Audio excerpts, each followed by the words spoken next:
Welcome to my little story session for today. So let's start. The Legend of the Screaming Goat. Caves and Cliffs story. Lee came from a family of storytellers. They took any chance they could get, gathered around the dinner table, huddling around a roaring fire, or just passing the time during a long trip.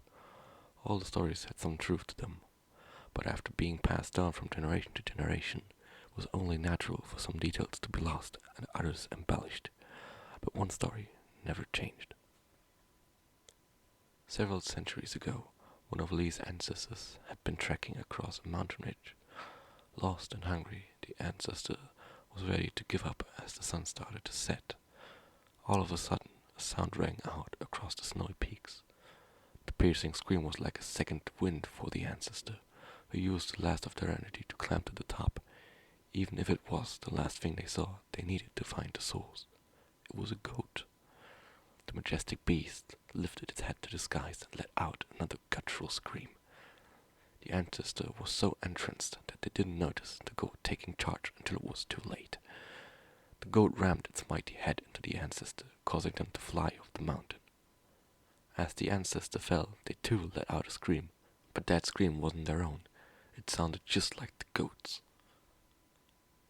The legend stated that the ancestor awoke at sunrise in a flower biome with a full health bar and an inventory filled with leather armor.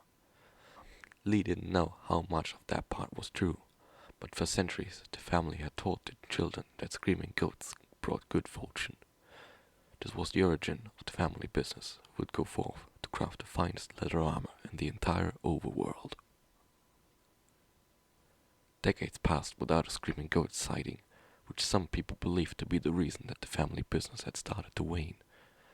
Lee was finally old enough to set out on their own adventure, and they only had one goal in mind: find a screaming goat to bring the business back on track. On the day of their solo adventure, Lee woke up early. Nervous, but not in a particularly bad way, they made sure their inventory was full of anything that a long, arduous trip would require. Plenty of food, extra tools, a new compass, a spyglass, a map that led back home, at least trusted bucket. You never know when you need a bucket, especially when exploring perilous heights. Lee walked for what felt like hours, but then finally a mountain top came into view. Looking up, Lee could hear different sounds coming from the towering cliff, but none that resembled a scream.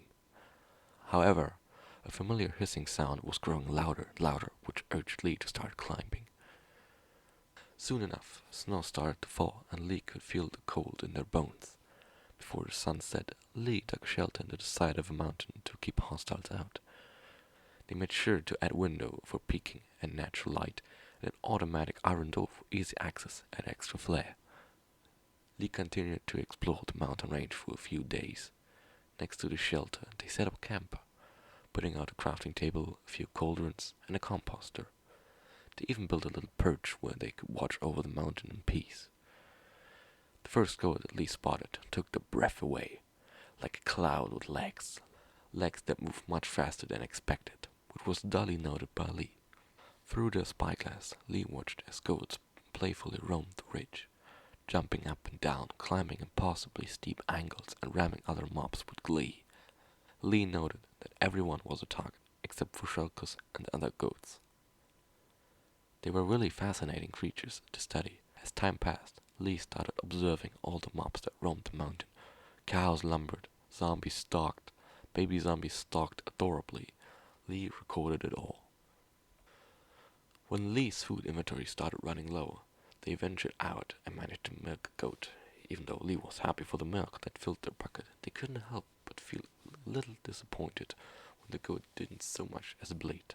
But the milk helped craft an exceptional cake, so there was no reason to complain. After a few more days, Lee's inventory was almost depleted, and it was getting very difficult to ignore the homesickness that was setting in. It was time to return home. Lee wasn't empty-handed. There were plenty of stories to tell, like the goat that had rammed the pig clear of the mountain.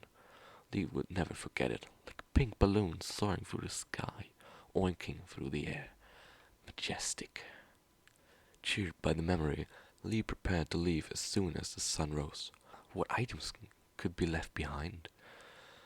The crafting table might help a future traveler, and there was no reason to bring the cauldrons that had stood empty for the past couple of days. As Lee climbed into bed, snow started to fall. The next morning, Lee heard a strange sound. He jumped out of bed and rushed outside, only to be met by an entire herd of goats. Although the creatures hadn't posed a threat before, seeing them in such a big group brought chills down Lee's spine. Looking around for an escape route, Lee noticed that the cauldrons were filled with snow. Maybe a little friendly snowball fight would distract the herd and allow Lee to get off the mountain unscathed and with a great story to boot. Thinking fast, Lee got their bucket out and filled it with the cauldron's contents. In their rush, they almost didn't notice that the bucket wasn't filled with regular snow. It was powder snow. Lee wasn't sure how powder snow worked, but the goats were closing in, and there was no time to think. Taking a chance, Lee tossed it at the goats before refilling it and repeating the process. Lee backed away when there was a small wall of powder snow that seemed to act as a wall. The goats did not sound pleased. They avoided it, and before long they got bored and started to wander in a different direction. As Lee breathed a sigh of relief, one goat turned and started running back. It ran towards the powder snow wall, and before Lee could react, the goat leapt into the air and jumped right over to their side. Lee froze. Their eyes locked. Snow started to fall. The goat let out a scream. Lee screamed back. They barely had time to register that the sound that came from their mouth wasn't their own. Just like the legend had foretold, the goat's scream echoed from Lee as the goat rammed them straight into the powder snow. Lee felt like they were in an icy fog and felt a cold like no other take hold of their body. They could feel the damage as they stood frozen, but finally started to move out of the snow slowly when they heard the goats running away. Lee searched the inventory for something warm, but only found a pair of leather boots. They would have to do. Lee pulled them on and took a step, bracing themselves to sink into the cold once more. But Lee did not sink. This time they remained on top of the powdered snow. Letting out a joyous scream, this time in their own voice, Lee did a little dance on top of the powder snow. Lee hopped down, filled their bucket with powder snow, and headed back home. The journey seemed to fly by, with Lee rehearsing the story of the screaming goat and the powder snow over and over in their head. That evening, everybody gathered around the fire to welcome Lee back home. They told the tale, but realized that the screaming goat was only part of a bigger picture. As Lee started to describe their journey, all the other goats and mobs that they had studied seemed to take the stage. They had loved watching them through the spyglass, taking notes on their different quirks and routines. In the following months, the family reinvented their leather armor business thanks to the powder snow. Lee found themselves drawn in a different direction and made time for more adventures, studying mobs in different biomes all over the overworld. Over time, Lee filled countless books with their observations, thoughts, and stories. Maybe one day, they will be able to share their findings with others. Just like the legends in Lee's family, they weren't sure how much was accurate, but they knew this for sure.